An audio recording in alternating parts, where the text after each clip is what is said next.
Ayan guys, kung nakikita nyo, may palad. Yan bilog, uod yan guys.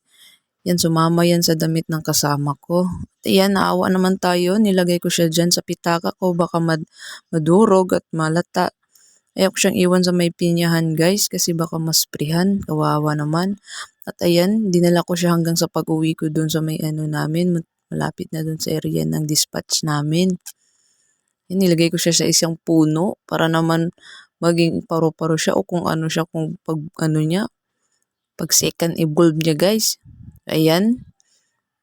Nahirapan ako pag-video dyan. Ako lang. Ayan, kinuha ko muna yung stick guys. Ayan. Ayan siya guys. So, doon siya doon sa pinakadulo ng pitaka ko. At talagang hindi ko kinunahanan yan ng laman guys. Talagang wala lang, wala lang yan laman.